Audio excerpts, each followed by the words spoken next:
बिस्मिल्लाहिर्रहमानिर्रहीम। अस्सलाम वालेकुम दोस्तों, मैं फ़हीम अब्बास आपको न्यूज़ कैफ़े में खुशामदीद कहता हूँ। और मैं हूँ ज़हरा रज़ा। मेरी तरफ से भी तमाम देखने वालों को अस्सलाम वालेकुम। उम्मीद करते हैं कि आप सब खैरियत से होंगे और अपनी सुबह का एक अच्छा सा आगाज़ भी कर चुके होंगे। प्रोग्राम का आगाज़ करते हैं और आपको बताते चलेंगे कि आज हम किन मौज़ूआत पे अपने प्रोग्राम में बात करने वाले हैं।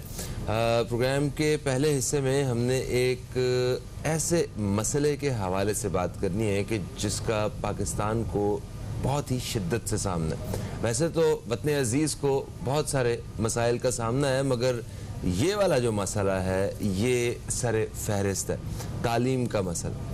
हमारे यहाँ तालीम के हवाले से इतने ज़्यादा मसाइल हैं। करोड़ों बच्चे ऐसे हैं जिनकी स्कूल जाने की उम्र है और वो स्कूल नहीं जा पा रहे हैं। जब भी कभी तालीम के हवाले से बात होती है तो एक जुमला मुझे बहुत तकलीफ़ पहुंचाता है और परेशान कर देता है। वो ये कि आज अगर ये करोड़ों बच्चे स्कूल नहीं जा रहे, आज से 20 साल बाद ये करोड़ों ख़ानदान होंगे। तो एक बड़ी तकलीफ़ वाली सूरत हाल है। ऊपर से ये कोविड की वजह से हमारे मुल्क में जो स्कूल्स के बंद होने की वजह से ये मसाइल पैदा हो रहे हैं। माँ बाप को फ़ीस का बोझ जो है वो कितना ज़्यादा लगना शुरू हो गया है और इसके साथ साथ यकसा तालीमी निज़ाम का ना होना, हमारे यहाँ तालीम का वो मेयार ना होना, सरकारी स्कूलों की जो तालीम है उसका सारा जो मेयार है वो आपके सामने है। इस तरह के बहुत सारे मसाइल हैं जिनको आज हम अपने प्रोग्राम में ज़ेर बहस लाने की कोशिश करेंगे। इसी हवाले से हमारे साथ आज एक मेहमान भी मौजूद है जिनका तारुफ करवाएंगे ज़हरा जी। हमारे साथ स्टूडियो में मौजूद हैं आबिद हुसैन मिर्ज़ा साहब, जो कि एक तज़ियाकार हैं। उनको वेलकम करते हैं शो में। अस्सलाम वालेकुम सर। जी वालेकुम सलाम। अस्सलाम वालेकुम आबिद साहब, कैसे हैं आप? जी माशाल्लाह, बहुत ही खूबसूरत टॉपिक का आप जिक्र कर रहे हैं और इंशाल्लाह इस पे डिस्कशन हमारा होगा। सर, तालीम जो है वो हर इंसान का, हर बच्चे का बुनियादी हक है। पहले ही तालीम का अगर बात की जाए तो पाकिस्तान में कई ऐसे बच्चे हैं जो तालीम से महरूम हैं। फिर कोरोना की वजह से कोरोना ने हर चीज़ को अफेक्ट किया और तालीम के शोबे को बहुत ज़्यादा नुकसान पहुंचा है। बार बार स्कूल बंद हुए, फिर स्कूल खुले, फिर हम ऑल्टरनेट की तरफ गए, ऑनलाइन तालीमी सिस्टम की तरफ। लेकिन ऑनलाइन तालीमी सिस्टम से उस तरह की मतलब वो इतना कारगर साबित नहीं हुआ जितना बच्चे जो है वो स्कूल जाकर टीचर से सीखते थे। तो सर, आप क्या समझते हैं ये जो नुकसान हुआ है तालीम का, इसका अजाला कौन करेगा और किस तरह से किया जा सकता है? बिस्मिल्लाहिर्रहमानिर्रहीम। देखिए, बात तो तालीम के अलावा भी अगर हम देखें तो हमारे मुल्क में बहुत से नुकसान होते रहते हैं और इसके अलावा जो दो बड़े प्रॉब्लम थे तालीम में और जो आपकी जो एम्प्लॉयमेंट है हमारी, और जो हमारी गरीबी है और जो हमारी जो करप्शन है, वो सब हमारे यहाँ मुल्क को खुल के सामने चीज़ें आ जाती हैं। हमारे मुल्क का एक अलमिया रहा है और वो ये हुआ है कि जब भी हम कोई प्रॉब्लम हमारे मुल्क में आता है तो बजाय इसके कि हम उसके साथ कोई अपनी डिवोशन दें, हम उसके साथ कोई डिवोटेड प्रोग्राम बनाएं, हम उसको नुकसान पहुँचाने के प्रोग्राम बनाना शुरू कर देते हैं। हमारे यहाँ एक तबका ऐसा शुरू हो जाता है जो उसकी तरफ उसके अगेंस्ट काम करता है। अब वो उसमें हुकूमत भी होती है और हुकूमत के बाहर भी लोग बैठे हुए हैं। तालीम जैसा डिपार्टमेंट आप खुद सोचें कि वो वाहिद है, ये आप समझ लें बात को कि तालीम के बेस से हमने मुल्क हासिल किया, किसी और ये दौलत के बेस से हमने मुल्क हासिल नहीं किया, हमने किसी डिक्टेटरशिप के तहत मुल्क हासिल नहीं किया। ये तालीम थी जो सर सैयद अहमद खान ने स्टार्ट लिया था गदर के फौरन बाद, उसको हम लेके चलते रहे। प्याली बिरादरान और बहुत सी चीज़ें आती रही हैं। अपने मुल्क जब बन गया तो हम ये समझे कि अब ये हाई स्टेट हाई प्रोफाइल मुल्क बनेगा, इसमें हाई तालीम होगी, फ्री तालीम होगी। इसलिए कि जब तालीम ही नहीं होगी, देखिए मज़हब के तौर पर हमारा मुल्क इस्लामिक मुल्क था, तालीम की अहमियत तो सबसे ज़्यादा थी हमारे पास, लेकिन हमने ऐसा नहीं किया। हम क्या करते रह गए, हम अपने मकासद में गिर गए और इधर ये निकला। अब देखिए, जब ये हमारा मुल्क बना था उस वक्त जो पाकिस्तान की जो रैंकिंग थी तालीमी हिसाब से 150 नंबर पे था। ये 2017 में ये आके 59% पे आ गया, रैंकिंग में 59% पे आ गया। समझना, अब अगर मैं आपको बता दूं तो आपके आंसू निकलने लगेंगे। ये 24 पे आ गया। ये समझे, जो रैंकिंग है तालीमी स्केल के हिसाब से, जो वर्ल्ड लेवल पे जो स्केल है वो नीचे गिरती जा रही है। अब ये बताइए कि आप ये क्या हो गए, यानी 100 से लेकर आप 24, और जितने मुल्क आपके भारत का एक अबा बेटी है, बांग्लादेश जो आपके बाद आज़ाद हुआ है उसका इसका 82 पे जा रहा है वो। अच्छा सर, यहाँ पे एक क्वेश्चन है, वो ये कि देखें पूरी दुनिया में जितने भी ममालिक हैं, जितनी कौमें हैं, वो अपने बच्चों की तालीम के लिए इतनी फिक्रमंद हैं कि वो कुछ भी करने को तैयार हैं अपने अपने हिसाब से। हमारे यहाँ क्या किसी को कोई फिक्र नहीं है कि हमारे बच्चे, इनका मुस्तकबिल जो है वो ख़राब हो रहा है, हमारे पूरी कौम के जो बच्चे हैं उनका मुस्तकबिल ख़राब हो रहा है। देखिए, मैंने आपको बात ये बताई कि हमारे यहाँ एक प्लान होता है, जब भी कोई मुल्क कंट्री जो है अपने आप को जब वो डेवलप करता है तो सबसे पहले टॉप पे 2 चीज़ें रखता है वो। एक उसके पास बजट होता है और वो बजट का यूटिलाइजेशन होता है। हमारे पास तालीम में यूटिलाइजेशन, क्या बजट है हमारे तालीम का? इतना कम बजट है, मैं आपको बताऊंगा तो आप कहेंगे ये क्या मतलब, इतना तो एक बच्चे के खाने घर का खर्चा पूरा नहीं होता। आप जब तक फंडिंग नहीं करेंगे, आप जब तक कुछ प्लान नहीं करेंगे, आप असातिज़ा नहीं लेके आएंगे, आप क्वालिटी ऑफ एजुकेशन नहीं बढ़ाएंगे, आप सिलेबस जो रख रहे हैं आप उनकी क्वालिटी नहीं बढ़ाएंगे, आप उनके सिस्टम को बेहतर करेंगे तो आपके बच्चे कैसे तालीम हासिल करेंगे? देखिए, हमारे यहाँ ये होता है, एक तरफ तो बहुत तबका अवेयरनेस है, बहुत कॉन्शियस है। हमारे बच्चे 2.5 साल, 3 साल की उम्र में हम दाखिल कर देते हैं बच्चों को। जो बच्चे शुरू में दाखिल होते हैं वो डेफिनेटली उनके स्केल होता है कि इन्होंने इतने उम्र में अपना जो है टारगेट पूरा करना है तालीम का। अब जब ये, अब समझ लें कोविड के हिसाब से आप देख लें, अब पूरा साल बंद हो गया। वो बच्चे जिनकी उम्रें हो गई 2.5 साल, 3 साल, अब वो 4 साल, 4.5 और 5 साल में एडमिट हो रहा है। अब आप मुझे खुद बताइए कि जो बच्चा लेट होगा तो हर चीज लेट होगी उसकी, पूरा सिस्टम जो है ना वो खराब हो गया। ये तो मैं आपकी बिल्कुल नर्सरी लेवल की बात कर रहा हूँ, जो नुकसान हमारे आपके, हम अपने बच्चों को कैसे अपने टारगेट तक पहुँचाएंगे। अब सब एक वक्फा आ गया बीच में, एक वक्फे के बाद दोस्तों आपसे दोबारा मुलाकात होती है और इसी हवाले से मजीद बातचीत का सिलसिला हम अपने मेहमान से जारी रखेंगे। कहीं मत जाइए, अब तक देखते रहिए न्यूज़ कैफे, देखते रहिए।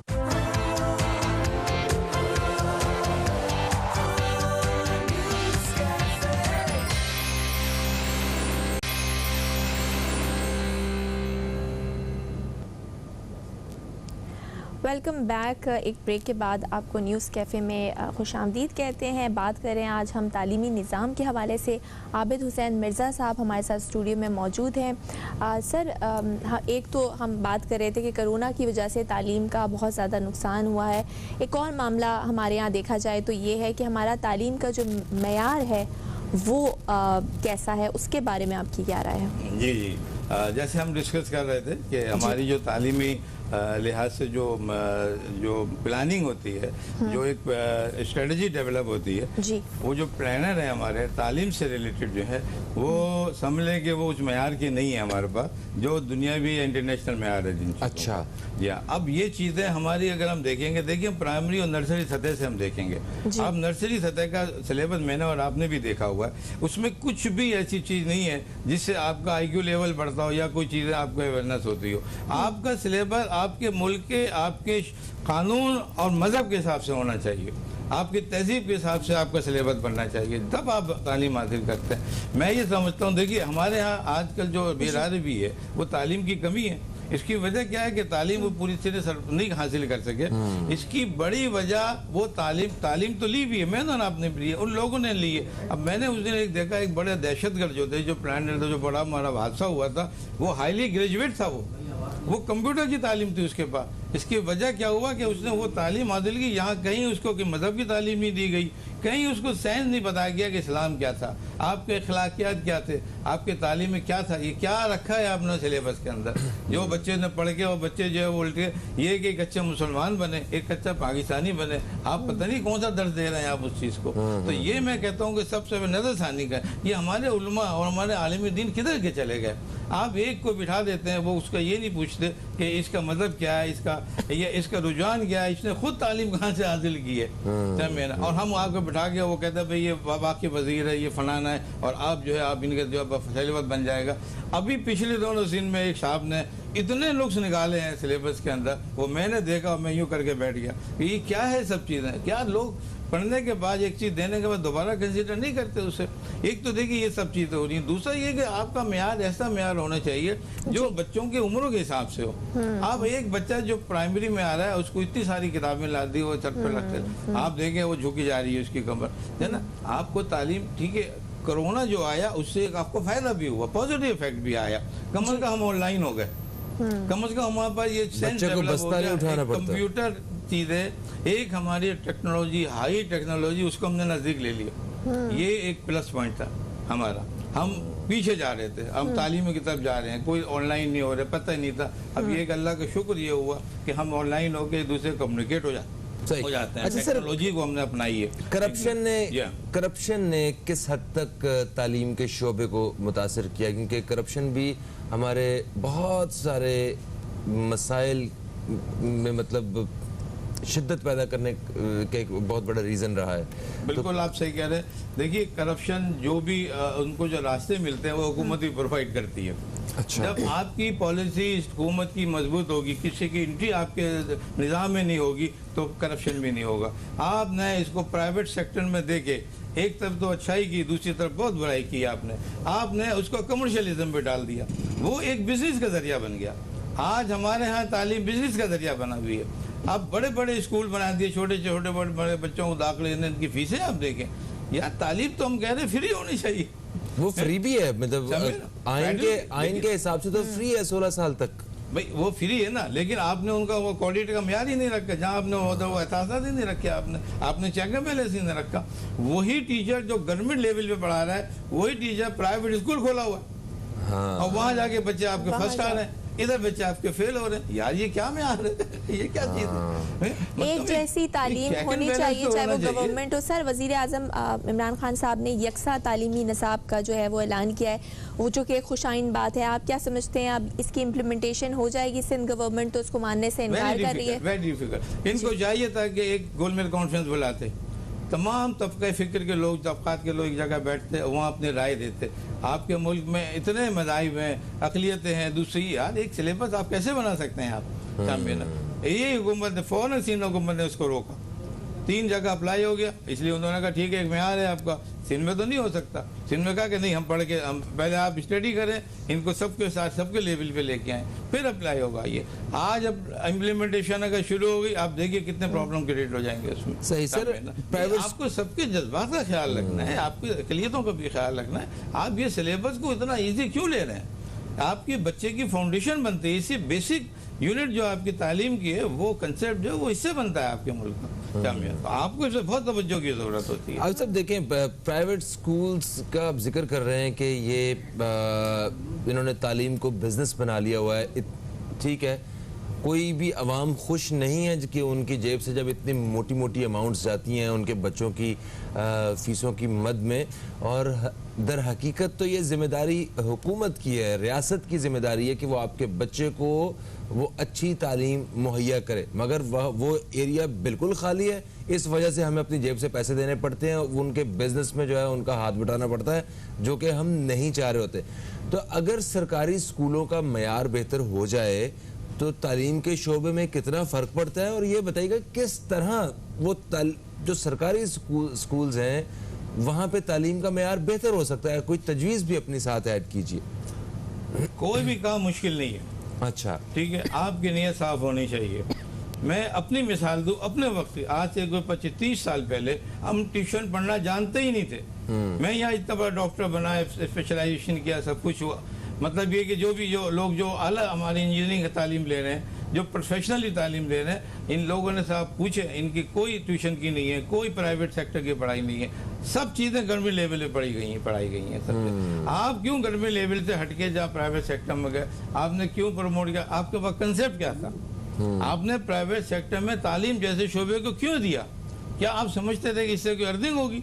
अगर आपको तो ये चाहिए था कि उन्हीं यही जो चाहिए था, मतलब ये हमें चाहिए, यही मेरी एडवाइस है कि हम वापस करें, अपने आप को बैक करें और गवर्नमेंट सेक्टर को प्रमोट करें। उनमें अल्लाह ताला जो असातिज़ हैं उनको अपॉइंट करें, क्वालिटी जो सिलेबस की है, क्वालिटी जो टीचर की है, क्वालिटी जो स्टूडेंट की है, उनको हम रेस करें, बढ़ाएं, इन्हांस करें। फिर हम उनको चेक एंड बैलेंस करें कि वहाँ क्या हो रहा है। सेक्टर प्राइवेट लेवल को हटा दें और हम सारी तालीम को फ्री करें जैसे से है, और आप देखें हमारी तालीम का मेयार कितना बुलंद होगा। इसलिए कि जब एक चीज़ उस पर अमल होगा, पैसे लोगों के पास नहीं, इतना गरीब गाना देखिए, पैसे वाले लोग तो तालीम ले लेते हैं, गरीबों को क्या करते हैं? आज आप देखें अनएम्प्लॉयमेंट रेट बहुत ज़्यादा है हमारे मुल्क का। इसकी वजह ये कि लोग अफोर्ड नहीं कर सकते। अच्छा, ये जो कोविड-19 हुई, हुकूमत को ये चाहिए था कि सबसे पहले तालीमी हिसाब से वो देखती कि भाई जो स्कूल बंद हैं उनकी फीसें नहीं ली जाएंगी, या उन बच्चों को जिनकी फीस देते हैं उनको फ्री कर एक नोटिफिकेशन डाल देते। सही सर, मेरे आपने पास सही इतने कहा लोग कि बहुत मौजूद सारे हैं, ऐसे स्कूल है गवर्नमेंट के जो कि कोरोना की वजह से उसमें ताले लग गए और बहुत सारे बच्चे जो हैं वो घर बैठ गए। पहले ही 2 करोड़ बच्चा जो है वो स्कूल नहीं जा रहा था, मजीद बच्चे ऐसे हैं जो स्कूल नहीं जा रहे। तो सर अब जो बच्चे घर बैठ गए हैं उनको भी स्कूल तक वापस लाना, ये भी एक बहुत बड़ा चैलेंज है। और ये आप क्या समझते हैं, हुकूमत को क्या स्ट्रैटेजीज बनानी चाहिए उन बच्चों को वापस स्कूल तक लाने के लिए? आप बिल्कुल सही कह रही हैं। आप सबसे पहले एक तो लाइव प्रोडक्शन है। आप बच्चों के घरों में ये बताएं कि कोरोना ज़रूर ख़तरनाक है, आप स्कूल में लेके आए, हम उनको वैक्सीन लगा रहे हैं। आप उन बच्चों के साथ हम जो भी मेडिकेशन का लफ्ज़ है, जो हेल्थ का है, जो हेल्थ केयर है, वो प्रोवाइड कर रहे हैं। इसके साथ साथ जो फीसें आपसे जो आपको देनी है वो नहीं ली जा रही है। एडमिशन भी तो दोबारा आप एडमिट कराए वो नहीं ली जा रही है। एक बड़ा नोटिफिकेशन सबके साथ ऐसा जो स्ट्रॉन्ग होना चाहिए, अमल होना चाहिए। और यहाँ से भी है, बल्कि जो किताबों की जो मुश्किलात हैं, उनको जो पढ़ाई के ट्यूशन के उनमें सारे रिलैक्सेशन दें। हमारे बच्चे फिर बाहर आएंगे, फिर पढ़ेंगे। वो पढ़ना चाहते हैं, वो पढ़ना चाहते हैं, उनके वालिद पढ़ाना चाहते हैं, मगर वो बेचारे क्या करें, उनके घर में खाने को नहीं है, वो डबल फीस कहाँ से देंगे?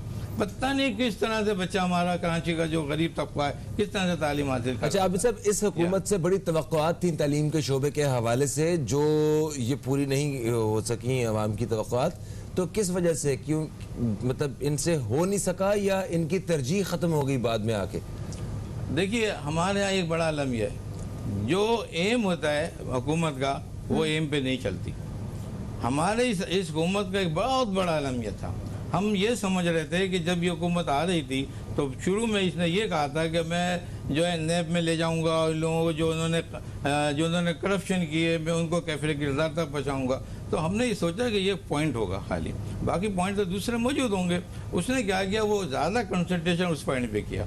अभी तक किसी से भी एक पैसा बरामद नहीं हुआ, समझना। आप सारी चीज़ें आपने सारी पूरी कॉन्सेप्ट, सारा दिन आप देखें टीवी पे एक ही बात आती है, वो उसने ये गलत किया, उसने ये गलत, मैं ये कर दूंगा। मैं भाई आप उसकी जगह आप ये कहो बच्चे का नुकसान हुआ है मैं दूंगा पैसे, इस बच्चे का स्कूल बंद हो रहा है, ये अगर एक स्कूल बंद हो रहा है और एक उसका वो जो मालिक है, ठीक है वो मालिक है, लेकिन वो भी तो आपके मुल्क का शहरी है, आप उसको भी तो सपोर्ट की ज़रूरत है, आप उसको भी सपोर्ट दें। आप जाकर एक बच्चे को भी सपोर्ट दे रहे हैं, आप जा स्कूल के लेवल पे जाए। आपके लोग इतने मिनिस्टर बैठे हुए तनख्वाही लेते हैं, यार आप भेजेंगे लोगों के पास। बिल्कुल सही कहा आपने। Thank you so much Abid साहब, आप तशरीफ़ लाए और इस हवाले से आपने नुमाइंदगी की अवाम के दुख की, और तकरीबन ऐसी ही बात है, अवाम इस शोबे के हवाले से बड़े परेशान हैं, वो बच्चों की तालीम के बारे में बड़े फिक्रमंद हैं। खैर, एक वक्फे का वक्त है, वक्फे से वापस आएंगे तो हम एक और मौजू के हवाले से, एक और मसले के हवाले से अपने प्रोग्राम में बात करेंगे।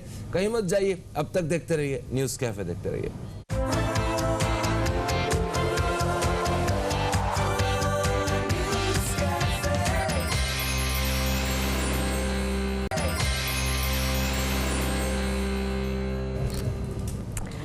जी वेलकम बैक। एक ब्रेक के बाद आपको न्यूज़ कैफ़े में खुशामदीद करते हैं। मैं हूं ज़हरा रज़ा और फ़हीम अब्बास मेरे साथ मौजूद हैं। प्रोग्राम के दूसरे हिस्से में हम बात करेंगे मौजूदा हुकूमत की कारकर्दगी के हवाले से। PTI की हुकूमत को 3 साल हो गए हैं और नए पाकिस्तान का नारा लगाकर और आवाम को बेशुमार ख्वाब दिखाकर पाकिस्तान तहरीक इंसाफ जो है वो 2018 में इक़्तिदार में आई, और उसके बाद वज़ीर-ए-आज़म इमरान खान साहब ने बहुत सारे वादे किए आवाम से, जिसमें 1 करोड़ नौकरियों का वादा किया गया, 50 लाख घर का वादा किया गया, करप्शन के ख़ात्मे का वादा किया गया। इसके अलावा महंगाई का ख़ात्मा, बेरोज़गारी का ख़ात्मा, इदारों में इस्लाहात, माफियाज़ को कंट्रोल करने की बात की गई और एक ऐसा माशरा तश्कील देने की बात की गई जहाँ पर अमन हो, लॉ एंड ऑर्डर को बेहतर करना, तालीम और सेहत का निज़ाम बेहतर करना। इस तरह की एक लंबी फ़हरिस्त है जिसके वादे किए गए, और अब 3 साल हो गए हैं। तो आवाम का ये हक़ है कि वो सवाल करे कि इन 3 सालों में कोई तब्दीली आई या नहीं।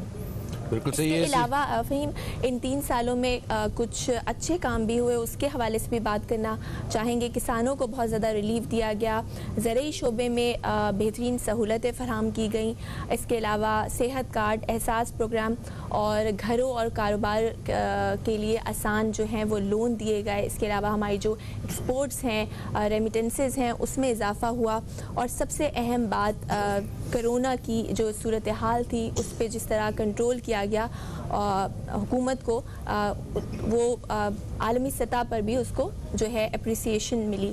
तो ये सारे पॉइंट्स हैं जो आज हम ज़ेरे बहस लाएंगे और अपने एक्सपर्ट से जानेंगे कि क्या 3 सालों में हुकूमत जो है वो फेल हुई या पास।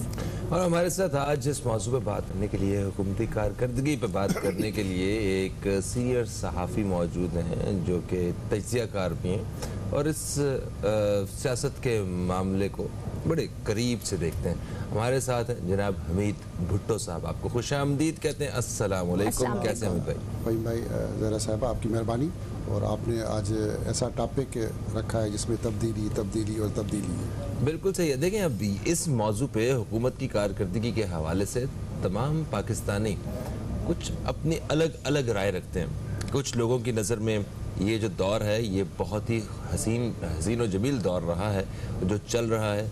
इंटरनेशनली आलमी सतह पे जो है वो हमारी जो एक कदर है उसमें बेहतरी आई है। ठीक है, हमारे पड़ोसी ममालिक के साथ जो ताल्लुकात है उसमें भी पहले की निस्बत जो है हमारी ज़्यादा बेहतरी आई है। हमारा दुश्मन मुल्क इंडिया, उसको भी हमने मुंह तोड़ जवाब दिए हैं। मतलब बाहर के हिसाब से देखा जाए तो बेहतरीन रहा है, मगर इंटरनली हमें वो जो महंगाई और दूसरे चैलेंजेस का सामना जो पहले था वो आज भी है, बल्कि उससे भी ज़्यादा है।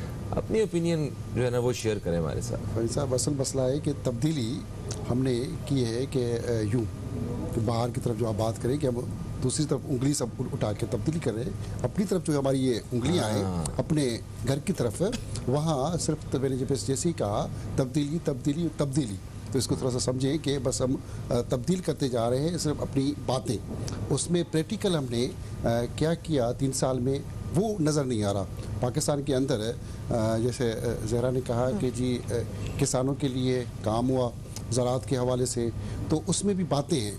अगर सिंध में हम बात करें तो वहाँ पे कोई भी किसानों के हवाले से, ज़राअत के हवाले से पैकेज ही नहीं है। सिर्फ आपने एक सूबे में बात कर दी, एक सूबे के भी मखसूस इलाके हैं, उसमें भी पैदावार में इजाफा हुआ क्या हमारे नहीं, कुछ नहीं हुआ। ऐसा कुछ नहीं है कि वो सिर्फ हम क्योंकि बहुत सारी किसानों को इंसेंटिव्स दिए गए, रिलीफ दिए गए, उस पर ऐलानात हुए। वो मखसूस शहर हैं, मखसूस लोग हैं, कोई पाकिस्तान के मुकम्मल जो पाकिस्तान के किसान शामिल नहीं है। जो गरीब है वो नहीं है, वो भी जो कहते हैं कि जी हारी और किसान, उसके नाम पे भी जो ज़मींदार जो वडेरा है वो उसका पैकेज लेके, जैसे माजी में ज़मीनें अलाट होती हैं गरीब के नाम पे, किसान पे वो वडेरा जाके ले लेता है। गरीब वहाँ अभी तक भी नहीं पहुँच पा रहा, वो उसका नाम इस्तेमाल हो गया जी ये पैकेज वो पैकेज, मगर वो तो अभी भी देखता है कि मेरा पैकेज कहाँ पर है, वो तब्दीली मुझे कहाँ आएगी। वो उल्टा उसकी हालत बद से बदतर होती गई है।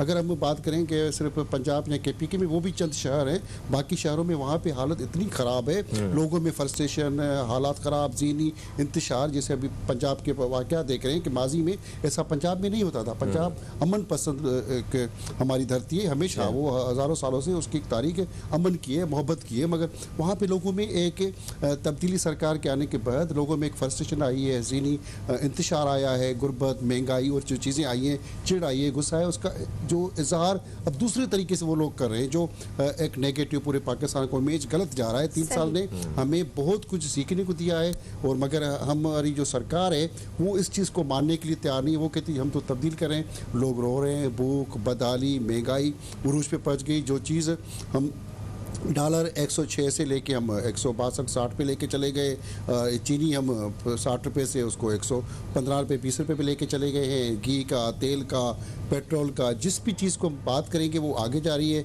मगर सिर्फ हमें ये कहा जाता है कि जी घबराए नहीं, घबराना नहीं है, तब्दीली आएगी, वो तब्दीली आएगी, बिल्कुल आएगी। ऐसा नहीं है कि नहीं आएगी, नामुमकिन नहीं है कोई भी तब्दीली लाना, मगर उसके लिए विल पावर होनी चाहिए, जो ज़हनी काम करना चाहिए, जो टीम वर्क होनी चाहिए, वो शायद इनके अंदर भी नहीं है। सही सर, मज़ीद बात करेंगे, लेकिन फ़िलहाल वक्त हो गया एक ब्रेक का। कहीं मत जाइए, मिलते हैं एक छोटी सी ब्रेक के बाद।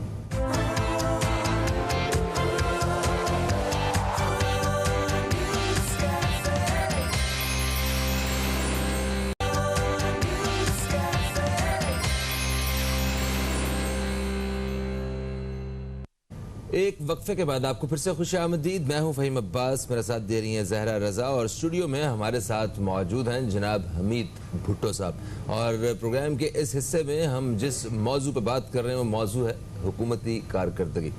हमीद भुट्टो साहब, आपने वक्फे से पहले हुकूमती कारकर्दगी के हवाले से अपनी राय का इजहार किया और आपने कुछ पहलुओं का जिक्र किया कि जहाँ पे मतलब बड़ी कमज़ोर कारकर्दगी रही हुकूमत की।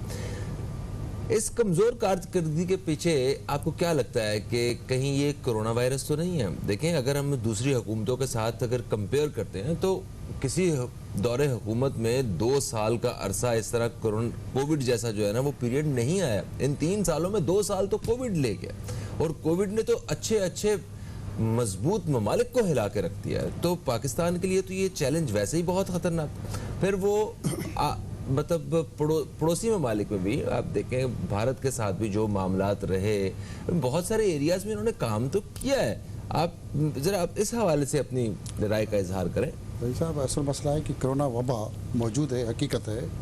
पाकिस्तान का उस पर कोई इतना बड़ा असर नहीं पड़ा, मगर उसका इन्होंने हमारी हुकूमतों ने फ़ायदा लिया है, क्योंकि हमारी पाकिस्तान की हुकूमत कोई वेलफेयर स्टेट है ही नहीं। जैसे हम बाहर की हुकूमतें जिसमें वेलफेयर है, आपके आम आदमी के लिए एजुकेशन, हेल्थ और लोकल गवर्नमेंट की सहूलतें, सफाई सुथराई वो बिल्कुल मुफ्त और फ्री, और इंश्योरेंस है, उसमें कोई प्रॉब्लम नहीं होता।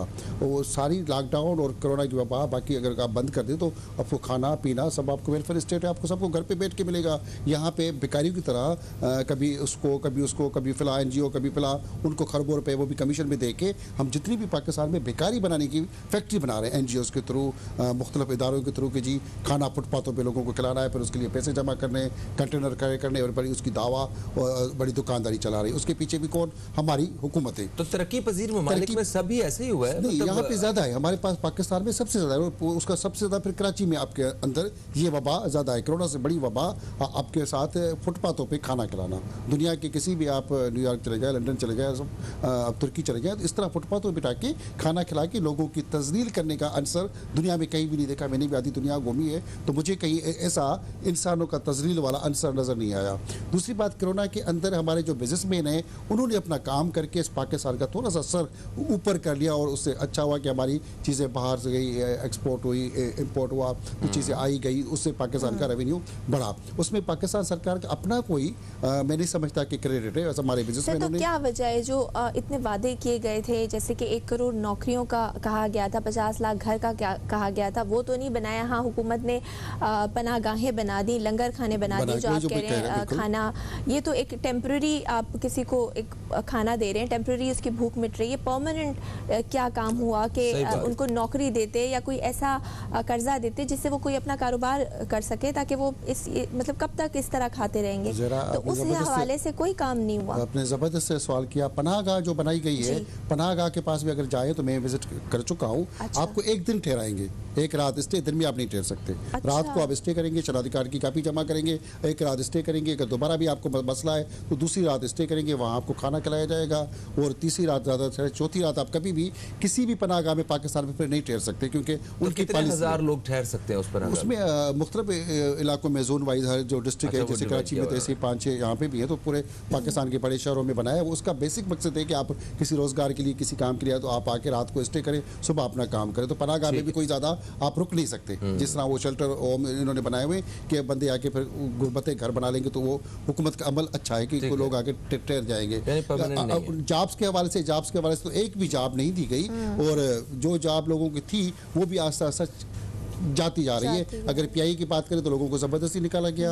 आपके बहुत सारे जितने भी वफाकी इदारे हैं वहाँ से लोगों को ज़बरदस्ती गोल्डन शेक दे के, पैसे दे के जी निकले, यहाँ से जाए, घर जाए, तो उनको निकाला जा रहा है। तो जॉब्स कहीं भी नहीं मिली। अब लो कास्ट हाउसिंग की सोसाइटी का जो नाम लिया जा रहा है कि जी हम सस्ते घर देंगे, सस्ते घरों के नाम पर पाकिस्तान के अंदर जितना बड़ा फ्रॉड हो रहा है और फ्रॉड होने जा रहा है, ये हमारी सोच है। वो कैसे? तो इस पे आते हैं कि जी हमारे पास पूरी दुनिया का जो काला धन है, जो काला पैसा है, उसको ला के वाइट करना चाह रहे हैं, उसको सफ़ेद करना चाह रहे हैं। यहाँ पे अगर लो कास्ट के लिए आप ज़मीन लेने जाएं किसी भी इदारे में, MDA में, LDA में, तो आपको कोई ज़मीन नहीं मिलेगी, ज़मीन है ही नहीं। अगर आप आप कराची के सिंध में बात करते हैं लो कास्ट हाउस सोसाइटी बनानी, तो कहाँ जाएंगे आप? सरजारी की तरफ जाएंगे, इधर आप चले जाएंगे टोल प्लाजा से लेके हैदराबाद तरफ। अगर टूल से टूल हम बात कर ले कराची की, तो यहाँ पे सुप्रीम कोर्ट का हुक्म है कि जितनी भी ज़मीनें, मोरसी ज़मीनें और ज़मीनें लोगों ने वो 6 बार बिक चुकी हैं, और सुप्रीम कोर्ट ने उन पर नोटिस दिया हुआ है कि सारी की सारी कैंसिल है। जिनकी ज़मीनें खरीदी हुई है वो सुप्रीम कोर्ट नोटिस पे, उन पर भी पाबंदी है। वो अपनी ज़मीनें क्यों बेचेगा सस्ते रेट पे? एक तो बिल्डर माफिया की इसमें चांदी लग गई है, और मुख्तलिफ जो हमारा मली डेवलपमेंट अथॉरिटी है, आपका लियारी डेवलपमेंट अथॉरिटी है, चांदी आ गई है, क्लार्क से लेके आपके ऊपर तक अरबों रुपए कमा रहे हैं। माफिया बनी बैठी है कि जी लो कास्ट दे देंगे। जो गवर्नमेंट की सरकारी ज़मीनें हैं, सुप्रीम कोर्ट का हुक्म है कि जी आप गवर्नमेंट की ज़मीनें सस्ते रेट पे नहीं देनी है। उसको सस्ते रेट के नाम पे इस तरह करके पाकिस्तान के अंदर जो फ्रॉड हो रहा है, उसमें बिल्डर आपका जो आज 1 लाख रुपए कमा रहा है वो खरबों रुपए कमा चुका होगा, मगर गरीब को कुछ भी सस्ता नहीं मिलेगा। अच्छा, लोगों ने ना खान साहब की आवाज़ पे बड़ा यकीन किया, उन्होंने उनके जुमलों पे, तो क्या खान साहब को इन सारी चीज़ों का पता है कि उनके सामने या उनकी पीठ पीछे क्या हो रहा है इदारों में?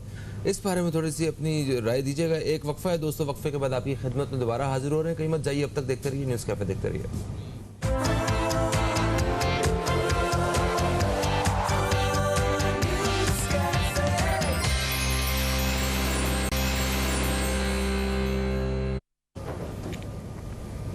जी welcome back after the break. हम बात कर रहे हैं आज मौजूदा हुकूमत की कारकर्दगी के हवाले से। हमीद भुट्टो साहब हमारे साथ मौजूद हैं। सर, ब्रेक पे जाने से पहले हम बात कर रहे थे कि जो कुछ हो रहा है करप्शन हर इदारे में है, तो इस हवाले से इमरान खान साहब ने जो बातें की थी वो उसके बिल्कुल बरक्स है। हमने देखा था, इस्लाहात की बात की थी, रिफॉर्म्स की बात हुई थी कि इदारों में जो है वो इस्लाहात होंगे, चाहे वो पुलिस रिफॉर्म्स की बात हो, जुडिशल रिफॉर्म्स की बात हो, इलेक्शन रिफॉर्म्स की बात हो।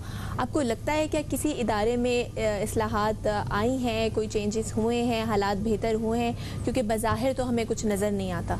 इस्लाहात जब हुकूमत में खुद भी अपने अंदर लाना मुश्किल हो गया है। हाँ। सबसे पहले बात की गई थी इस्लाहात में कि हम नेब को खुद मुख्तियार और बाअख्तियार इदारा बनाएंगे।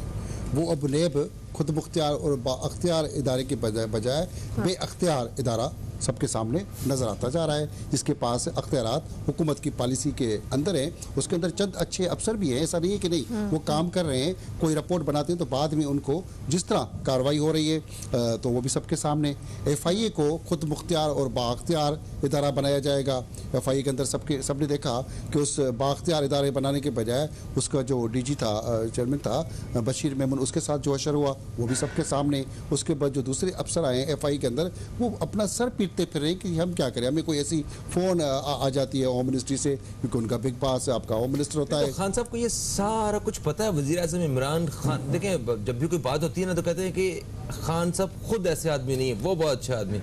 तो ये जो खान साहब हैं, इनको अंदाज़ा है कि यहाँ पे क्या हो रहा है? उसको अंदाज़ा यकीनन होगा। पूरी मीडिया और हम सब जितने भी चैनल्स हैं, जितनी भी अखबारात हैं, वो सब प्राइम मिनिस्टर हाउस में लगी हुई हैं। स्क्रीन पे सब रिकॉर्ड भी हो रहा है, जो हम बात करें सब रिकॉर्ड हो रहा है। मगर वहाँ तक वो चीज़ें पहुँचती हैं नहीं पहुँचती अलग बात। जो वज़ीर आज़म होता है तो उसको इतनी चीज़ों का इल्म आगे पीछे इर्द गिर्द जो आजूज माजूज हल्का अहबाब होता है, वो उस तरह से चीज़ें नहीं पहुँचने देता। जो रियलिटी होती है इस मुल्क के अंदर, अगर वो सारी रियलिटी वज़ीर आज़म या वज़ीर आला को पहुँचाई जाए तो बहुत सारे मसले हल हों। मगर मैं समझता हूँ कि वहाँ उस तरह की चीज़ें नहीं आती। खुशामद का आंसर ज़्यादा होता है। वो तो वो जी वाह वाह वाह वाह आपने वाह वाह कर दिया, उसने तकरीर कर दी, एक प्रेस बयान कर दिया, वाह वाह वाह वाह वाह वाह वाह वाह में उसके 4 दिन चले गए, काम नहीं कर पाएगा। तो उसको वाह वाह इतनी पसंद आ गई है। और जब कोई हुक्मरान होता है उसके खिलाफ अगर कोई कह दीजिए आप तो जैसे शेर के मुंह में कह दिए आपकी बदबू आ रही है, तो वो तो उसको काट के खा जाएगा। अब देख तुम्हारी ऐसी की तैसी, उसको बंद कर देंगे। जो सच बोलता है, जो बात करता है, वो उनके करीब कभी नहीं घुसेगा। उनके पास वो आएंगे, जी हमारा तो वज़ीर आज़म शेर है, हमारा तो वज़ीर आज़म जी अब ये है वो है वो है ये है। और बाकी शेर तो नहीं कहेंगे, यकीन नहीं कहेंगे, मगर वो दिल में तो कहते हैं, कभी नहीं कहेंगे वो शेर हो भी तो तभी नहीं कहेंगे। वो शेर से तो उनको नफरत है, वो कभी नहीं कहेंगे। वो कभी उनके साथ दूसरे मामला है, इस पर भी नहीं। मगर जिस तरह हर पॉलिटिकल पार्टी के अंदर जो हुकूमत आती है तो उनके जो खुशामदी होते हैं, मैं समझता हूँ कि वो उनके चमचे चेले आजूज माजूज, वो उनको तबाह करने में सबसे ज़्यादा बड़ा उनका हाथ होता है। जो पाकिस्तान का असल नक्शा और उन लोगों को नहीं दिखाते, मगर उनको निकलना चाहिए। माजी के अगर हुक्मरानों की बात करें तो हमारे बहुत सारे खुलफा राशिदीन और बहुत सारे लोग जाके अपने गली महलों में लोगों को अगर कुत्ता भी भूखा है तो उस पर कहते हैं कि जी हमारे साथ ही, हम रियासत मदीना बनाने की बात करते हैं,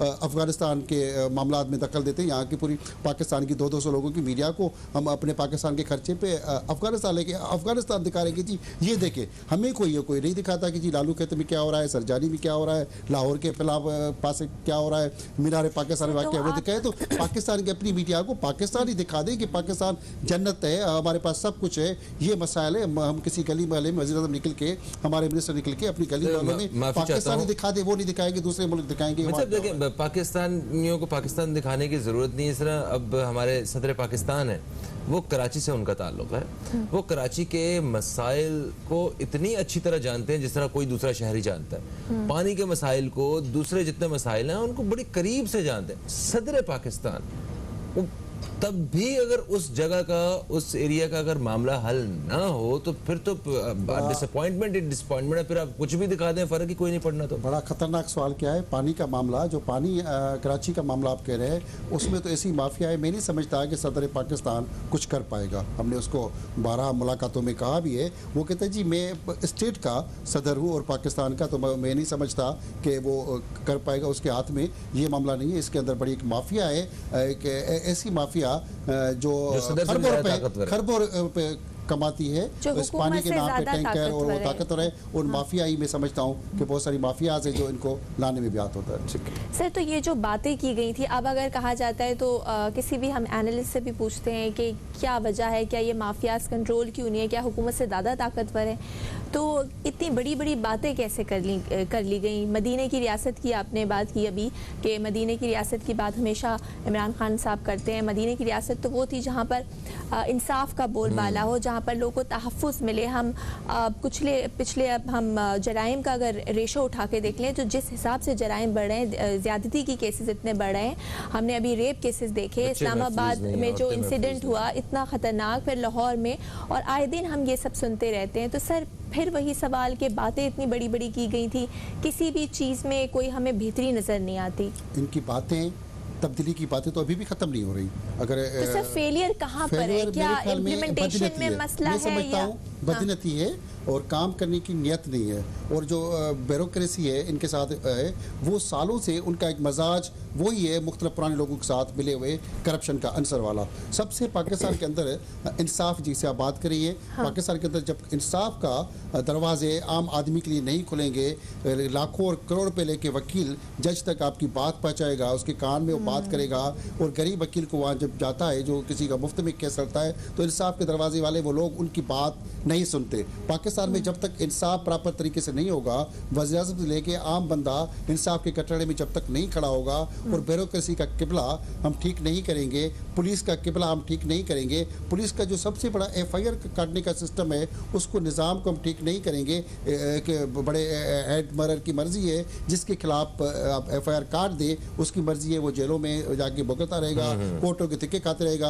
अगर रेप हो रहे हैं उनको सजा नहीं मिलेगी। अभी तो टट्टे का सबसे बड़ा खतरनाक वाक़या आया 14 अगस्त से 2 दिन पहले, एक कब्र से एक लड़की का निकाल के 22 साल की लड़की, उसके साथ रेप किया गया। वो वाक़या दब गया। वो बड़ी अच्छी, मैं शाबाश दूंगा SSP टट्टा इमरान को कि उसने बड़ी हिम्मत की, बहादुरी के साथ उस क्रिमिनल को जाके पकड़ा, उसको वो भाग रहा था, उसको उन्होंने जाके मारा। ये अच्छा काम किया। तो ऐसी अगर पुलिस अच्छा काम करेगी, ऐसे क्रिमिनल को जाके गोली सरेआम मार के फुल फ्राई करना चाहिए। मैं इसकी भी हिमायत करूंगा कि अगर ये किया जाएगा तो ऐसे वाक़यात रेप के नहीं होंगे। कहीं पुलिस के अच्छे अफसर भी हैं, टीम है। अगर हम यहाँ पे बात करें तो बहुत सारे हमारे अच्छे इदारे भी हैं। अगर वो यहाँ के, अगर कराची की बात कर ले पुलिस के अंदर, तो SSU एक इदारा है, वो इतना डिफरेंट इदारा बन गया है। एक मकसूद मेमून की वजह से वो इदारा नजर आ रहा है। बाकी अगर किसी थाने में जाए तो आपको बदबू आएगी, स्मेल आएगी, पैसे की, करप्शन की बू आएगी, तो आपके काम नहीं होंगे। किसी का गिरफ्तार पकड़ने के लिए अच्छे ऑफिसर काम करे तो अच्छा काम हो सकेगा। मोटरवे की बात करें, पहले मोटरवे के अंदर करप्शन हुई थी। सर इस पे बात करनी है, इस पे बात करते हैं, इस पे बात करते हैं, लेकिन वक्त हो गया एक ब्रेक का। कहीं मत जाइए, देखते रहिए न्यूज़ कैफे। मिलते हैं एक छोटी सी ब्रेक के बाद।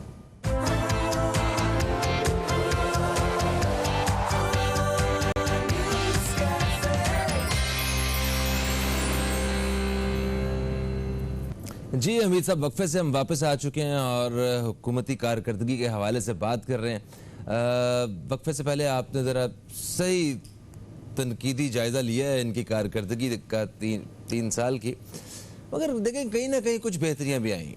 अब खान साहब के हवाले से जो ज़्यादातर लोगों की राय है वो यही कि ठीक है, अगर करप्शन है कुछ भी है, ख़ुद वो अच्छे आदमी हैं, उनकी अपनी इंटेंशंस जो हैं वो अच्छी हैं और वो पाकिस्तान के हक में जो है वो बेहतर इंसान है। ये बहुत सारे लोगों का कहना है और उन्होंने साबित भी किया है। जो हमारे इंटरनेशनल रिलेशंस हैं या पूरी दुनिया में पाकिस्तान की जो इस वक्त हैसियत है, उसमें मेरा ख्याल है कि खान साहब का अपना किरदार है।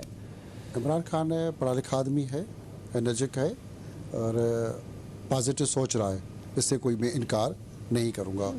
मगर उस सोच के साथ उसकी टीम है, उसमें नए लोगों को लेके आया, इससे भी कोई इनकार नहीं। जिन लोगों को कोई नहीं जानता था वो को लेके आ गया, पॉजिटिव बात। मगर वो नए लोगों को भी सीखने में वक्त लगेगा, क्योंकि पुराने जो खिलाड़ी हैं उनको गेम खेलनी आती है और उनको वो जो गैमलर हैं, माफियाज हैं, वो खुद उनको उलझा के लट्टू बना रही है। उनको नए लोगों को रोकना भी आता है, उनको काम करने भी नहीं दे रहे। ये भी एक बात है। वो ऐसे खिलाड़ी हैं, वो नस्ल दर नस्ल जीन्स में, खून में सियासत उनके रची बसी और हुकूमत ये वो सब एक जीन्स में उनके साथ ब्लड में। अब मैं समझता हूँ कि जैसे बीमारी आती है ना ब्लड में, अब उनके साथ एक सियासत भी एक बीमारी चपक के आ गई है। तो ये जाहिर बात है, नए लोग हैं, इनको शायद अभी 3 साल लगे हैं। 3 साल है, मैं समझता हूँ इतना बड़ा अरसा नहीं। 3 साल में आपने मुखालिफिन को भी लगा के तड़का लगाना है, उनके खिलाफ भी बोलना है, करना है, टीवी ये वो अपना तारफ़ और वेलकम ये वो, इसमें भी आपके हनीमून जिसको हम कहें साल, तो सियासत में हुकूमत में आके उसको हनीमून का कहा जाता है कि जी तारफ़ होगा, लोगों से मिलेंगे, उठेंगे बैठेंगे। फिर दूसरा साल जी हम प्लानिंग करेंगे, कागज़ बनेंगे, समरियाँ बनेंगी। तीसरे साल में फिर जी उस पर अमल दरामद के लिए आगे तक कागज़ जाएंगे। अब चौथे साल में फिर होता है कि जी कुछ रास्ते रोड ये बनाएंगे, क्योंकि 5वें साल फिर आपने पैसे भी बचाने होंगे कि इलेक्शन के लिए तैयारी करनी होगी। तो इस तरह 5 साल हमारे पूरे सियासत में माजी में निकले।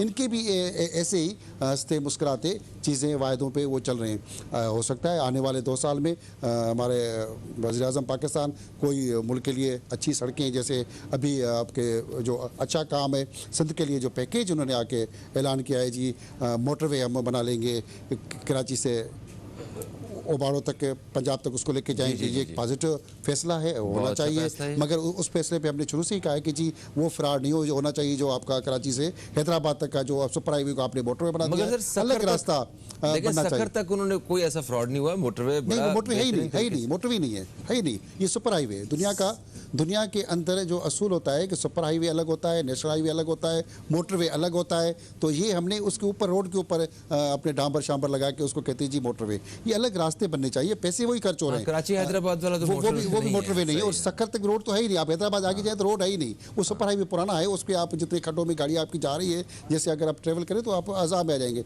अगर आप डरकी से आगे जाएं तो आपको लगेगा कि आप मोटरवे से आगे जाए तो आपको मोटरवे लगेगा। पहले आपको मोटरवे नहीं, सुपर हाईवे, उसकी भी हालत ख़राब है। उसके हम टैक्स तो लेते हैं, सब कुछ करते हैं, मगर जो वायदा हुआ है, ऐलान हुआ है, बड़ा अच्छा पॉजिटिव।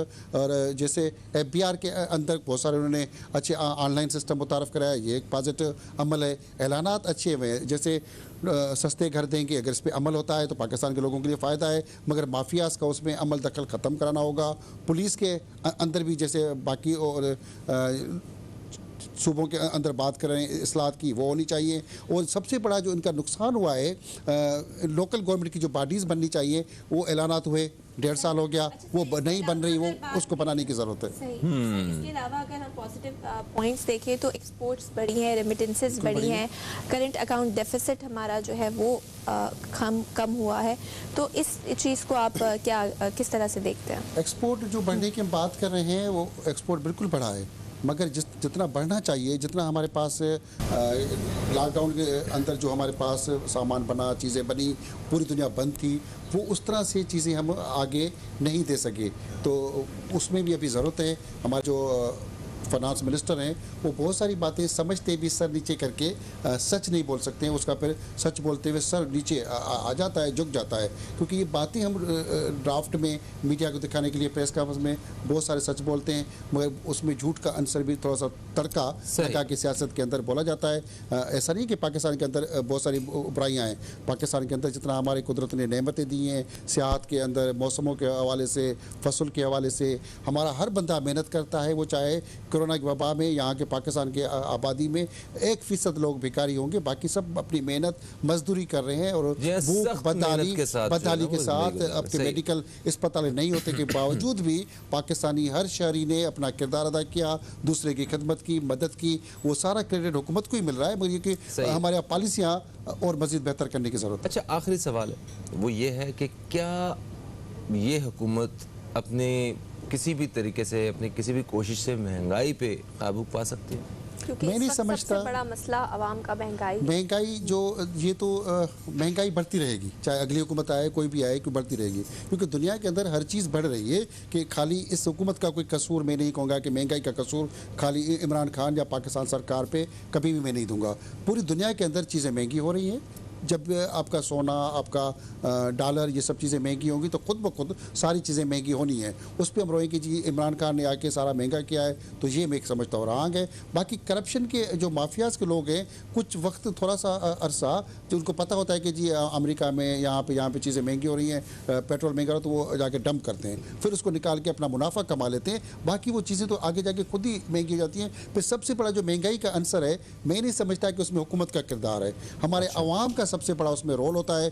कोई चीज़ हमारे जब मजहबी त्यौहार आते हैं, हम खुद चीज़ें महंगी कर देते हैं, सब्जी और बहुत सारी चीज़ें उसमें ज़ख़ीरा हम लोग खुद कर लेते हैं। छोटे ठेले से लेके बड़े कारखाने तक के, मैं समझता हूँ कि महंगाई बढ़ाने में हमारे लोगों का अपना रद्दमल और उसमें मुनाफाखोरी का अंसर शामिल है। हुकूमत उसको कुछ नहीं कर सकती, हमारी नियतें लोगों की उसमें ठीक करने की ज़रूरत है। मैं नहीं समझता है कि महंगाई के लिए ये बिल्कुल आपने सही कहा। Thank you so much Hamid Bhutto साहब। और इसी बात के साथ हम प्रोग्राम को अपने ख़त्म की तरफ लेके जाते हैं कि सारा कुछ हुकूमत ने ही हमारे इर्द गिर्द जो है वो गलत नहीं किया, बहुत कुछ हमारे अपने हाथों से किया हुआ भी है। हम खुद भी अपना रोल ज़रा एक दफ़ा अपने गिरेबान में भी हमें झांकने की ज़रूरत है, अपना इनपुट जो है वो हमें ऐड करने की ज़रूरत है। फ़हीम अब्बास को और ज़हरा रज़ा को, न्यूज़ कैफ़े टीम को दें इजाज़त। आपसे इंशाअल्लाह कल फिर मुलाकात होगी। कल तक के लिए खुदा हाफ़िज़। पाकिस्तान जिंदाबाद।